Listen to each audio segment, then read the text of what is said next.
মারা গেছে, যেভাবে পুলিশ লাঠিচার্জ করেছে দিল্লিতে, সেটার জন্য মমতা আমরা আন্দোলনে নেমেছি।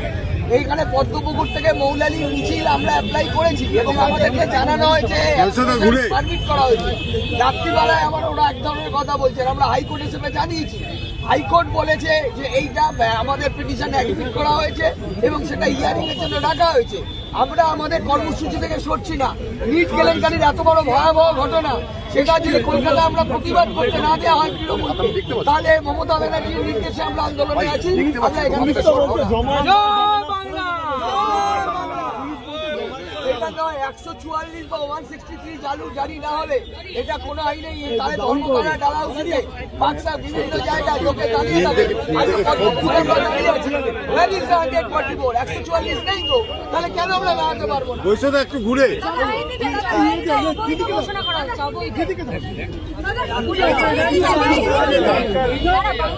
গোলাদি একটু ঘুরে গোলাদি বৈশাখা আপনাদের বলেছে, আমি খুব সংক্ষেপে দুটো কথা বলবো। আমাদেরকে পুলিশ গতকাল সন্ধ্যে 6টায় ফাইনালি, তার আগে ভার্বালি অনেকবার দিয়েছে, 6টায় সন্ধ্যে ফাইনালি লিখিত পারমিশন, ভার্বালি সকাল থেকেই দিচ্ছে এবং পুলিশের কথা অনুযায়ী 5 টাকা 7 পয়েন্ট থেকে আমরা এগিয়েছি ওদের নির্দেশে।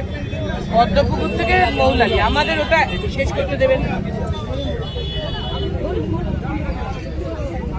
আমাদের ওটা এজেন্ডা নয়।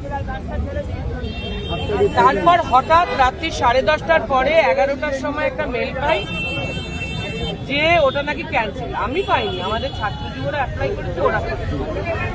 আমরা তার বিরুদ্ধে কোর্টে গেছি। আজকে সকালে 9:30টায় মেনশন করেছি, 12টায় ওটা অ্যাডমিট হয়েছে। কোর্ট শুনবে 3টের সময় হিয়ারিং, তার মানে জমায়েতটা থাকবে।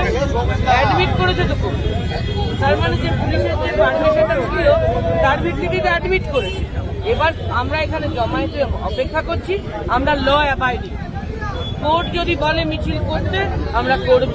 হিয়ারিং এর পর আমাদের 3টে মিছিল, 2টোই জমায়েত, আমরা 2টোই। যদি কোর্ট 3টের সময় হিয়ারিং দিয়ে বলে যে নাম মিছিল হবে না, আমরা চলে যাব। আমরা কোর্টের কথা শুনবো, পুলিশকে কোর্টের কথা শুনতে বলি। আমরা পুলিশকে কোনো বক্তব্য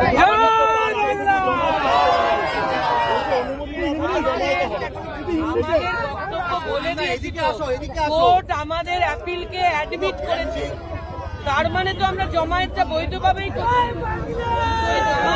3টে মিছিল হবে, যদি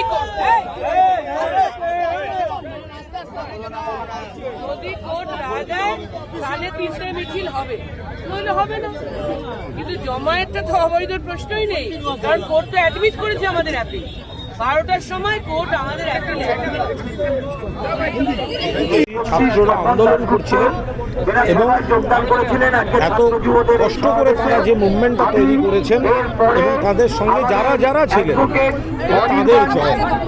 যারা এই লড়াইয়ে যেভাবে দমন পীড়ন চালিয়েছে বিজেপির সরকার, দিল্লির বুকে যে সন্ত্রাস চালিয়েছে, তারপরেও যে আন্দোলন তারা চালিয়েছেন, এটা তাদের বিরাট কঠিন চ্যালেঞ্জের মুখোমুখি হয়েও অটল থাকা। মমতা বন্দ্যোপাধ্যায়ের আগাগোড়া তাদের সমর্থন করে এসছেন। দিল্লিতে সারা দেশের মানুষের সমর্থন পেয়েছেন যারা দিল্লিতে আন্দোলন করছে। নরেন্দ্র আভি বাকি হ্যাঁ, এবার এই শিক্ষামন্ত্রী গেছে, এরপর প্রধানমন্ত্রীও যাবে। আপনারা এই আন্দোলনের চাপ একটু হালকা করবেন না। ধর্মেন্দ্র প্রধান গেছে, এরপর প্রধান সেবক সেও যাবে। আগামীকাল ইস্তফার কথা শোনা যাচ্ছিল না, মমতা বন্দ্যোপাধ্যায় দিল্লি যাচ্ছেন শুনেই ইস্তফা। ছাত্রীদের আন্দোলন ভালো, একদম প্রথম থেকে এখন যারা আন্দোলন করছিলেন গোটা দেশ তাদের সঙ্গে যোগাযোগ ছিল, তিনি বারবার প্রত্যেকটি স্তরের মানুষ জানিয়েছেন, সঙ্গে আছেন, বিজেপি সরকারের ওপর ক্ষুব্ধ। যেভাবে তারা এই বাংলার মাটিতে কার্যত ভোট চুরি করে নির্বাচন কমিশনকে সঙ্গে নিয়ে, কেন্দ্রীয় বাহিনীকে সঙ্গে নিয়ে ভোট লুট করে এই বাংলায় ক্ষমতায় এসেছে। ওরা জানে কারণ যে বাংলার মানুষ সঙ্গে নেই, আপনারা কেউ ওদের ফিল্ডে নেমে কাজ করতে হয়। তাদের বিরুদ্ধে আপনি দেখলেন এখানে আমি কি বললাম এই সকলকে বাংলার মাটিতে যে এখান থেকে যেন কেউ তার নাম তৃণমূল সাংবাদিকের কংগ্রেস, অসুবিধা তার নাম তৈরি না মমতা করে। বন্দ্যোপাধ্যায়। তো আগামীকাল আবার তিনি যারা দিল্লি যাচ্ছেন, ধর্মেন্দ্র সাংবাদিক প্রধান বিভিন্ন গেছে, হাউস, মমতা তাদেরও একটু বন্দ্যোপাধ্যায় ভাবা যাওয়ার উচিত। পর এই আমি কদিন আশা ধরে রাখবো মাস দিল্লি দেড়েক থেকে ধরে এই লড়াই বিজেপি যে আরো অসভ্যতা বেশি করে গেল, শক্তিশালী হবে ওই এবং 29 একে সালের ডিম আগে মারা, ওকে ডিম মারা। 2029-এর তখন আগে আপনারা সব ওই আনন্দ দিল্লি করে থেকে করে দেখালেন। এই নরেন্দ্র মোদী সরকারের ডিম মারা বিদায় হচ্ছে, হবে ডিম থেরাপি। এবং আগামী দিনে এই এটা করা দিল্লিতে আপনাদেরও ঠিক হয়। মানুষের কারণ ভোটে নির্বাচিত সরকার হবে। আপনারা ভোট চুরি করা বিশৃঙ্খলা, সরকার আমাদের চাই না। অসভ্যতা, একে এই বৈধতা নরেন্দ্র দেয়া মোদী ঠিক ভোট নয়। চোর, ভোট চোরদের যখন সরকার আমরা বিজেপি চাই না। কালকে মারছে, আমরা মানুষের সরকার চাই, তখন সেগুলো দিল্লিতে উৎসাহ দেওয়া মানুষের হয়েছে। সরকার হবে বাড়তে এবং দিয়েছেন। আগামীতে আজকে এই এটা বাংলায় অসভ্যগুলো মমতা আপনাদের গায়ে বসে বন্দ্যোপাধ্যায়ের কেউ না কেউ নেতৃত্বে করছে। বাংলার নিজস্ব যারা সরকার হবে, সাংবাদিকদের মারে, বাংলার সরকার হবে, কোনো ভোট চোরের সরকার তাদের কড়া নয়। শাস্তি হবে। আপনারা প্রত্যেকে এই লড়াইতে আমাদের যারা সঙ্গে থাকবেন। ছবি তুলছেন, এই লড়াই দিনের শেষে আমরাই বাইক জিতবো, নিচ্ছেন।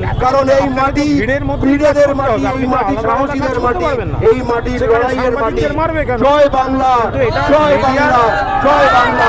মাথায় ভাবা উচিত জিন্দাবাদ, অভিষেক বন্দ্যোপাধ্যায় অন্যায় জিন্দাবাদ, কাজগুলোকে যদি তৃণমূল এইভাবে কংগ্রেস promote জিন্দাবাদ। করা হয়। জয় বাংলা।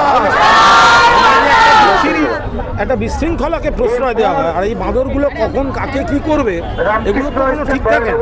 ফলে তৃণমূলকে ডিম মারলে আমি বলবো বিপ্লবী, আর মজা দেখাবো, বারবার তাদের ছবি দেখাবো, হিরো করবো, আবার সেই লোকগুলো তাদেরই একটা অংশ পাবে এরকম বিকৃত মানসিকতা, তারা গিয়ে আবার সাংবাদিকদের মারবে, এসব হতে পারে না। ডালিয়া মুখার্জি সবাই এসছেন, ওদের তরফ থেকে একজন তো বলবে। রামকৃষ্ণরা বলেছেন এত উপরে কারা? যারা বেরোয় তারা এগুলো একদম বাজে ভুল কথা। তাহলে দিল্লিতে যারা করছে তারা কারা করছে? দিল্লিতে যেভাবে মারা হয়েছে, দিল্লিতে মারা হয়নি সাংবাদিকদের, ছেলেদেরও মারা হয়েছে, সাংবাদিকদের উপর আক্রমণ হয়েছে, তো কি হলো তখন? তাহলে এখানে এই ধরনের কথা বলছে।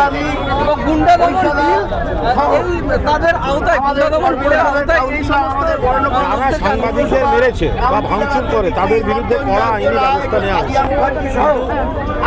এই গুন্ডাদমন বিলটায় আমাদের আপত্তি আছে, কারণ গুন্ডাদমন বিলটা মানুষের গণতান্ত্রিক অধিকারটা খর্ব করছে এবং এটা অন্যায় অবিচারে পরিণত হচ্ছে। কোর্টকে মাথার উপর রেখে যে আইনি প্রসেস আছে সেটাতেই হোক, কিন্তু যারা সাংবাদিকদের মেরেছে তাদের বিরুদ্ধে কড়া ব্যবস্থা হওয়া উচিত। এখানে একটা দেখুন, সেবাশ্রয় আমি যাইনি, আমাকেও কখনো ডাকা হয়নি, আমি বলতে হবে। বাট অভিষেক বন্দ্যোপাধ্যায় তো বিধানসভার সদস্য নয়, তাকে টার্গেট করে বিধানসভা এসব বলে লাভ কি? সে তো নয়। অপরাধীর শাস্তি দিতে হবে। শুনেছি, আমরা কন্ট্রোল করে দিচ্ছি। ধর্মেন্দ্র প্রধানকে প্রভাব দেয় সব। ফাঁসির কাঠে ঝোলাবার ব্যবস্থা করতে হবে। আর নরেন্দ্র মোদী কেন বাদ যাবে? সেটা তো যারা আন্দোলন করছেন তারা কারণ তারা